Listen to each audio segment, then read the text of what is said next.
जय हिंद, नमस्कार। मैं अंबर जैदी स्वागत करती हूँ आप सबका एक बार फिर से हमारे आज के कार्यक्रम में।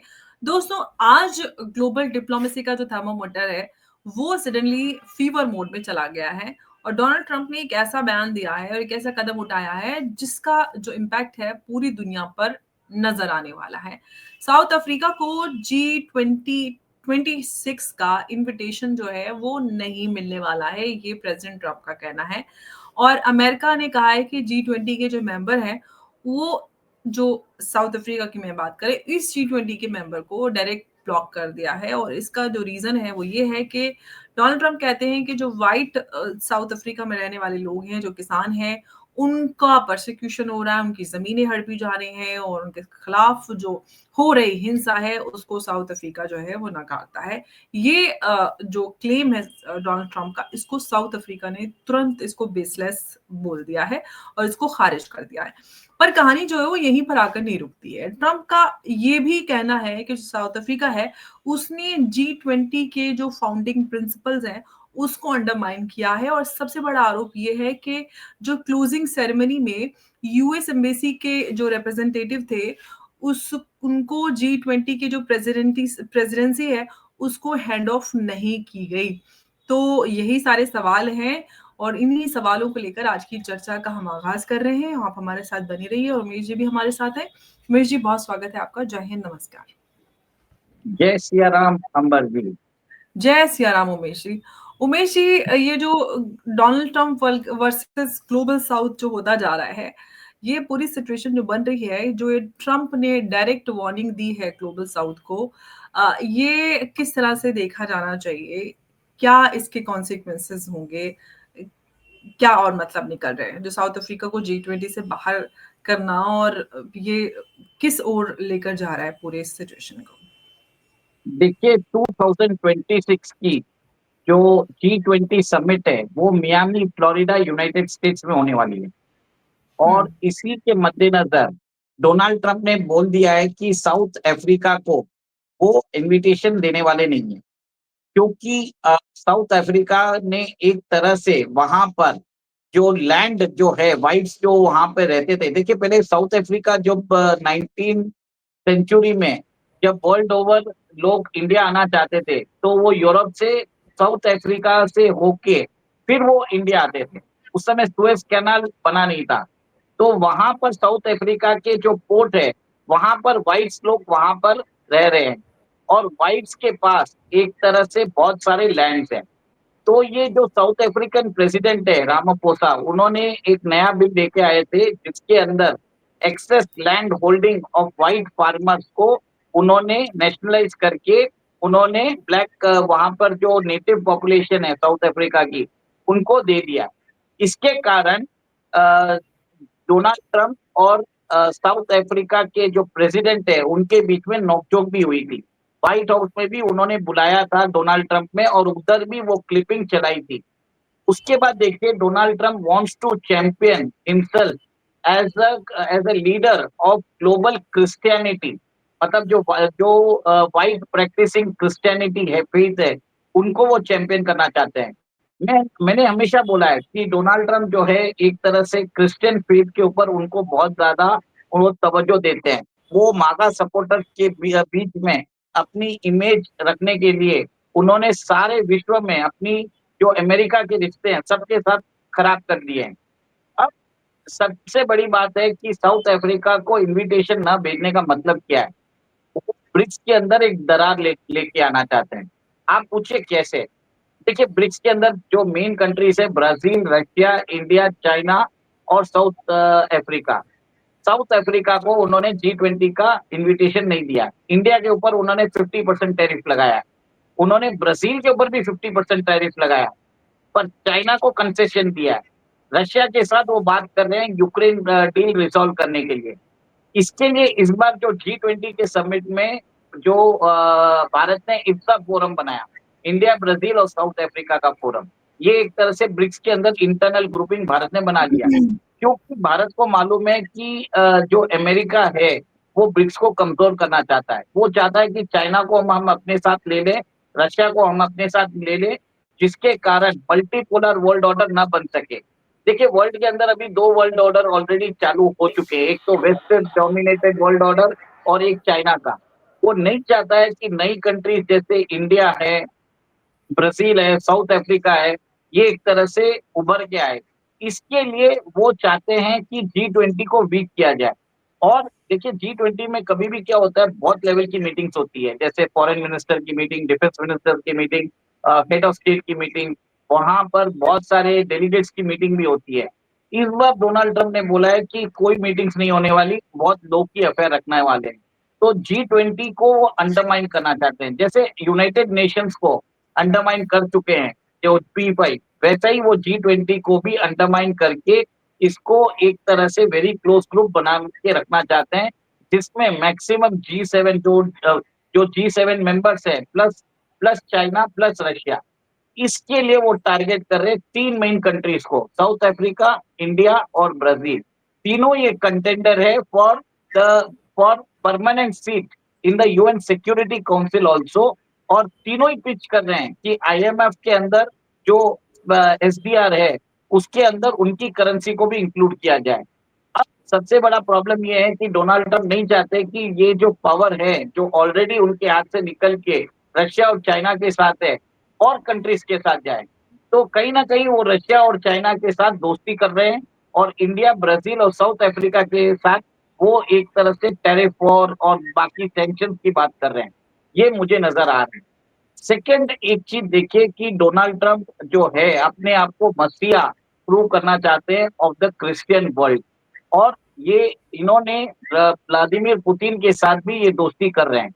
और आप ये भी देख लीजिए कि जब पोप के उन्होंने कुछ दिन पहले, कुछ महीनों पहले जब पोप के ऊपर आया था, उन्होंने अपना खुद का एक वीडियो बताया था कि वो पोप बन के आ रहे हैं। कहीं न कहीं ट्रम्प को लगता है कि he can Umesh ji, solve the. इससे रिलेटेड मेरे पास एक सवाल भी आपके लिए है, वो ये कि जो ये व्हाइट जो साउथ अफ्रीकन्स हैं, इनके ऊपर वायलेंस का जो नैरेटिव है, ये ट्रम्प की जो ये नैरेटिव है, जो यूएस फॉरेन पॉलिसी का, तो वो कहीं न कहीं डोमेस्टिक जो पॉलिटिक्स है, जो डोमेस्टिक रेस पॉलिटिक्स वहाँ पर होती है, व्हाइट और ये सारी चीज़ें, उसको इन्फ्लुएंस करने की कोशिश है? ये सवाल। दूसरा ये कि अगर ये क्लेम जो वो कह रहे हैं कि हालाँकि साउथ अफ्रीका की तरफ से इस क्लेम को बेसलेस बता दिया गया है, तो यूएस इस फॉल्स इन्फॉर्मेशन और ये जो फॉल्स जो ह्यूमैनिटेरियन एंगल है, इसको यूज़ करके जो ये डिप्लोमेटिक पनिशमेंट देने जो कर दे रहा है, इसको जस्टिफाई करने की कोशिश कर रहा है, ये समझा जाए? देखिए प्रेसिडेंट ट्रम्प अपने आप को प्रेसिडेंट ऑफ यूनाइटेड स्टेट्स नहीं समझ रहे हैं। He thinks he is hmm. The president of the world. और जिस हिसाब से उन्होंने राष्ट्रीय अध्यक्षों के साथ उन्होंने बर्ताव किया है, वो एक तरह से अशोभनीय है। आप देखिए कि उन्होंने जैसे ज़ेलेंस्की के साथ, रामाफोसा के साथ बर्ताव किया है, it is not acceptable. South Africa एक सॉवरेन कंट्री है, और उनके देश के मैटर के अंदर इंटरफियर करके अफ्रीकन्स के अंदर जो व्हाइट्स रह रहे हैं साउथ अफ्रीका में, तो उनको कोई मतलब भी नहीं है। बट वो एक तरह से इश्यू रेज़ कर रहे हैं ताकि उनके खुद के मागा सपोर्टर के सामने वो हीरो बन सके कि मैं सारे विश्व के जितने भी क्रिश्चियनिटी प्रैक्टिस करने वाले जो व्हाइट्स हैं, मैं उनकी वॉइस बन के उभर रहा हूँ। और एक तरह से वो अपील कर रहे हैं टू बैन जो व्हाइट सुप्रीमेसिस्ट हैं अक्रॉस द वर्ल्ड, जो जी7 या बाकी सब कंट्रीज में, वो सबको अपील करते जा रहे हैं। अब ये देखने वाली बात है कि जो डोनाल्ड ट्रम्प है, ये एक तरह से उनको अपनी पॉलिटिक्स से मतलब है, उनको अपने फ़ायदे से मतलब है। और इसी के लिए वो चाइना के सारे जो हथकंडे हैं, उनको इग्नोर कर रहा है, और जानबूझ के 3 कंट्रीज़ बेसिकली इंडिया, ब्राज़ील और साउथ अफ्रीका को कंटिन्यूअसली टारगेट कर रहा है, और साउथ अफ्रीका को सबसे ज़्यादा कर रहा है, ब्राज़ील और इंडिया को कम कर रहा है। लेकिन उमेश जी, जो हम ये अफ्रीका और अमेरिका के जो रिलेशंस हैं, इनके बीच में जो एक गैप आता जा रहा है, इतने सालों की जो गुडविल है वो वाइप आउट होती हुई नज़र आ रही है। तो इस ये जो इससे गैप क्रिएट होगा, इस गैप को कौन फिल करने वाला है, आपको क्या लग रहा है? रशिया, चाइना, इंडिया, क्या इक्वेशंस कैसे चेंज होंगी? देखिए आज अफ्रीका के अंदर बहुत सारी कंट्रीज़ ने अपना जो फैट है, इन्फ्लुएंस है, बढ़ाना चालू कर दिया है। हुँ, चाइना ने अभी अफ्रीका की 53 कंट्रीज़ के साथ एक एग्रीमेंट साइन किया जिसमें टैरिफ उन्होंने 0% कर दिए। अभी हुँ, आप ये भी देखिए कि चाइना का जो युआन डिनोमिनेटेड बॉन्ड्स है, वो निकलना चालू कर दिया है। अभी इंडोनेशिया ने 842 मिलियन युआन का एक इंटरनेशनल बॉन्ड मार्केट में डेट रेज़ किया है। आप ये देखिए कि चाइना अपना इन्फ्लुएंस बढ़ाता जा रहा है विद इंफ्रास्ट्रक्चर डेवलपमेंट। वो भले ही वो डेट ट्रैप आप कुछ भी बोल लीजिए, पर चाइना जेनरस लोन्स देता जा रहा है। अमेरिका जो करता है वहाँ पर वो अपने फ़ायदे के लिए ना करके अपनी जो मिलिट्री इंडस्ट्रियल कॉर्पोरेशन है, जो अमेरिकन कॉर्पोरेट्स है, उनके फ़ायदे की बात कर रहा है। इसके लिए एंटी अमेरिकन सेंटिमेंट्स अ, अभी अफ्रीका में सबसे ज़्यादा है। वहाँ पर इंडिया ने भी अपना जो रोल है, वो धीरे-धीरे हम इम्प्रूव करते जा रहे हैं। रशिया भी वहाँ पर अपना रोल इंक्रीज़ कर रहा है। फ्रांस के जो रोल है 15 कंट्रीज़ उसके जो कंट्रोल में हैं, उसको भी फ़र्क पड़ता जा रहा है। सिर्फ़ अमेरिका को फ़र्क नहीं पड़ रहा है, इसके कारण फ्रांस को भी फ़र्क पड़ रहा है। अब सबसे बड़ी बदवाली देखने वाली बात है कि अफ्रीका के अंदर कौन जीतेगा? और मेरा ये मानना है कि भारत ने जिस हिसाब से अफ्रीका के अंदर म्यूचुअली इंक्लूसिव डेवलपमेंट की बात की, जिसमें हुँ, वो वहाँ पर सॉफ्ट लोन प्रोवाइड कर रहे हैं, वहाँ पर कोई भी शर्त नहीं रख रहे हैं, टेट्रा डिप्लोमेसी नहीं कर रहे हैं, तो कहीं न कहीं आप ये देखिए कि अफ्रीका के अंदर भारत का जो वर्चस्व है, भारत का जो सॉफ्ट पावर है, वो बढ़ता जा रहा है। आज हुँ, ऐसी बात है कि इंडिया और चाइना जो है, दोनों कम्पीट कर रहे हैं as voice of the global south. पर भारत का जो ट्रस्ट है, सब कंट्रीज़ जो ग्लोबल साउथ में है, वो भारत को ट्रस्ट करती है। कोई चाइना हुँ, को ट्रस्ट नहीं करता, क्योंकि चाइना का जो है स्पेशल अरेंजमेंट है अमेरिका के साथ और चाइना अपने फ़ायदे के लिए ग्लोबल साउथ के जो इंटरेस्ट है, उसको भी सैबोटाज कर सकता है। इसके हुँ, लिए इंडिया जो है, एक तरह से फ़ेवरेबल कंट्री बनकर उभर रहा है। और हुँ, आप ये भी देखिए कि जिस हिसाब से आज अमेरिका जो है, चाइना के ऊपर डिपेंडेंट है for its rare earth minerals, high rare earth minerals जो डिफेंस इक्विपमेंट के मैन्युफैक्चरिंग में काम आते हैं। इसके हुँ, लिए right now America will not do anything which is against China और इसी के कारण ये फ़ायदा चाइना उठा रहा है। और इसका जो टेंजिबल बेनिफिट्स है, इसको किसी को नहीं मिल रहा है। ब्रिक्स के अंदर भी नहीं मिल रहा है और बाकी कंट्रीज़ में भी नहीं मिल रहा है।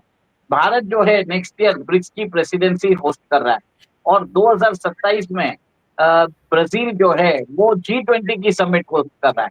तो ये जो कंट्रीज़ है दोनों जैसे साउथ अफ्रीका, इंडिया और ब्राज़ील है, इन लोगों के ऊपर एक तरह से कमर कस के वो एक तरह से धमकाना चाहता है डोनाल्ड ट्रम्प कि आपको हमारी बात माननी पड़ेगी। क्योंकि जी, ब्रिक्स के तो अंदर मैं एक बात हुँ, क्योंकि ब्रिक्स के अंदर एक और एक बात आ रही है कि सारी कंट्रीज़ अपने पेमेंट जो सिस्टम है जैसे भारत का यूपीआई है, रशिया का एसपीएफएस है, चाइना का एससीआईपीएस है, ब्राज़ील का पिक्सेल है, सबको इंटरलिंक करने की बात चल रही है। और अगर ये हो जाता है, तो आप ये देखेंगे बहुत सारी कंट्रीज़ आपस में ब्रिक्स नेटवर्क पे रियल टाइम पेमेंट सेटलमेंट कर पाएँगे, जिससे जी। स्विफ्ट नेटवर्क को एक तरह से प्रॉब्लम होगा।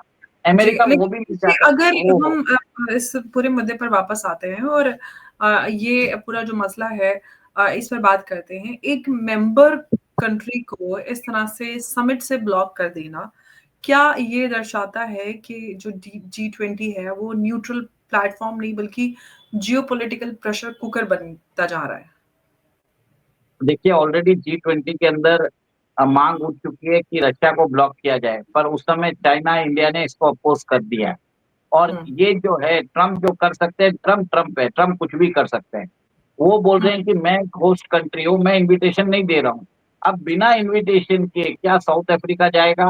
क्या हुँ, अफ्रीकन यूनियन जाएगा? वो देखने वाली बात है। और कैसा सपोर्ट रहेगा इंडिया, चाइना साउथ अफ्रीका और ब्राज़ील कैसे रिएक्ट करेंगे वो देखने वाली बात है।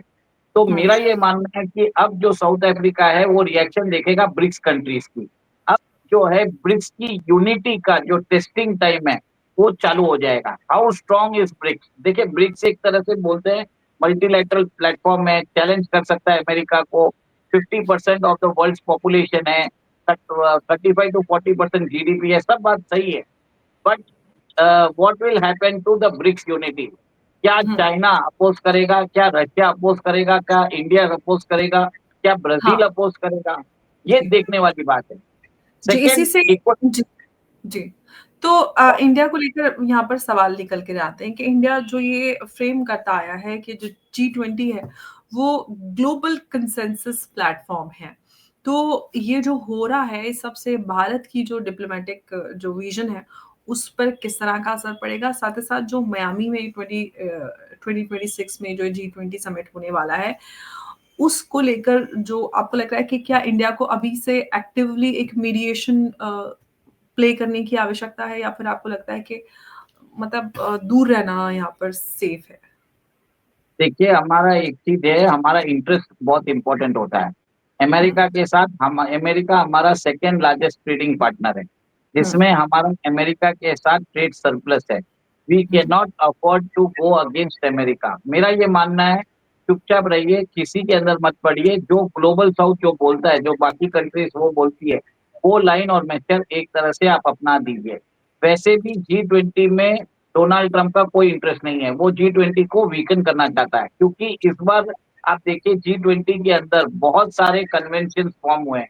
इंडिया ने ऑस्ट्रेलिया, कनाडा और इंडिया का इनटेक इनिशिएटिव स्टार्ट कर दिया है। उन्होंने इप्सा का फोरम बनाया, इंडिया, ब्राज़ील और साउथ अफ्रीका। उसके बाद इंडिया और इटली ने एक तरह से डिक्लेरेशन दिया था, इंडिया और जापान ने एक डिक्लेरेशन दिया था। बेसिकली ये तो जो हो गया है वर्ल्ड लीडर्स के लिए एक नेटवर्किंग प्लेटफ़ॉर्म बन चुका है। आप ये देखिए कि अमेरिका के नहीं होने के बावजूद भारत ने बहुत सारी इसमें प्रपोज़ल दिए और उसको अपनाया गया है। तो क्या जो नेक्स्ट ईयर होगा, डोनाल्ड ट्रम्प मेरा मानना है कि जी20 को वीकन करने की कोशिश करेंगे, इतनी सारी मीटिंग्स नहीं करने वाले हैं और वो इम्पोर्टेंट लीडर्स को बुलाएँगे और अपनी बात रखेंगे। सबसे बड़ी बात ये है कि क्या भारत के प्रधानमंत्री उस समिट में जाएँगे? वो सोचने वाली बात है, क्योंकि Trump does not treat world leaders properly. अभी आप देख लीजिए जिस हिसाब से उन्होंने मिडल ईस्ट में वो मीटिंग बुलाई थी फॉर गाज़ा समिट, उसमें इज़राइल और हमास के रिप्रेजेंटेटिव आए भी नहीं थे। पर उस जगह उन्होंने कैसे British prime minister Keith Starmer की उन्होंने क्लास ली थी। तो बहुत सारे लोगों को ऐसा लग रहा है कि अवॉइड ही करना चाहिए। और मेरा ये मानना है कि भारत के प्रधानमंत्री भी मोस्ट लाइकली अगर ट्रम्प का रवैया चेंज नहीं होता है, तो भारत के प्रधानमंत्री फॉरेन मिनिस्टर एस जयशंकर को भेज देंगे। एक तरह से वो इसको कंप्लीटली बॉयकॉट भी नहीं करेंगे, पर इसकी अहमियत को भी कम दर्जा करके वहाँ पर फॉरेन मिनिस्टर को भेज देंगे। तो ये एक तरह से लाइवलीहुड हो सकता है, ये मेरा मानना उमेश जी, साउथ अफ्रीका की तरफ से भी ये कहा गया है, उनका ये क्लेम है कि यूएस ने जो क्लाइमेट डिक्लेरेशन है, उसको अपोज़ किया। तो ये भी है कि कहीं न कहीं जो डोनाल्ड ट्रम्प है, जो ग्लोबल एजेंडा है, उसको ट्रेल करने की कोशिश कर रहे हैं और साथ ही और भी आगे मैं आपसे ये सवाल जोड़ूँगी कि जी20 प्रेज़िडेंसी जो हैंड ऑफ करना, ये वाक़ई में इतना बड़ा जेन्युइन प्रोटोकॉल वायलेशन है कि इसको इतना बड़ा स्टेप यूएस ले रहा है, ट्रम्प इस तरह की बात करे या फिर एग्ज़ैजरेशन ज़्यादा हो रहा है? देखिए, मेरा मानना है कि ट्रम्प एक ही चीज़ है जो वो अपने मागा सपोर्टर्स के लिए कर रहा है, वो इंटरनेशनली वही काम कर रहा है, जिसके अंदर वो वर्ल्ड लीडर्स को बुला के, अपने कंट्री में बुला के, जिस हिसाब से अपमान करता है और जिस हिसाब से अपना पावर प्रेज़ेंट करना चाहता है। ट्रम्प तो ट्रम्प है, ट्रम्प ऐसी चीज़ें करते रहेंगे। अब मेरा हुँ। ये मानना है कि जो वर्ल्ड लीडर्स हैं, वो एक तरह से ट्रम्प के टेंट्रम से वो वाकिफ़ हो चुके हैं। अब वो वेट कर रहे हैं कि कब डोनाल्ड ट्रम्प का रेज़ीम चेंज एंड हो और उसके बाद हम यूएस से डील करेंगे।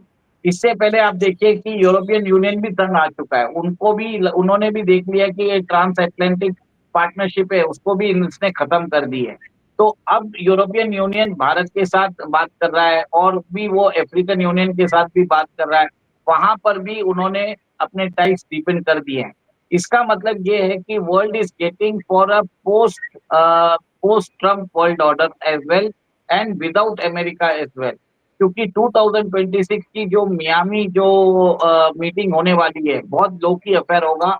आप देखेंगे बहुत सारे जो देश है, शायद इसको स्किप कर जाएँ, राष्ट्राध्यक्ष शायद स्किप कर जाए, क्योंकि ट्रम्प की कोई भी ट्रम्प का टेंट्रम्स नहीं ले सकता। आप देख लीजिए, भले उनके G7 एलाइज़ ले ले या कुछ ले ले, मेरे ख्याल से व्लादिमीर पुतिन है, शी जिनपिंग है, नरेंद्र मोदी है, सिम्बॉलिकली इसको अटेंड ही नहीं करेंगे। वहाँ पर वो अपने रिप्रेजेंटेटिव को भेज देंगे, ताकि एक तरह से सिम्बॉलिक प्रोटेस्ट हो सकता है फॉर द टाइम बीइंग। ये मेरा मानना है। ये तो अभी देखिए 1 साल भर लगेगा ये होने में, ये अगले अक्टूबर या नवंबर में ही होने वाली है समिट। बट जिस हिसाब से चीज़ें चल रही है, एक तरह से सिम्बॉलिक प्रोटेस्ट होने वाला है और ट्रम्प को एक तरह से स्ट्रॉन्ग यूनिटी मैसेज दिया जाएगा, ये मेरा मानना है।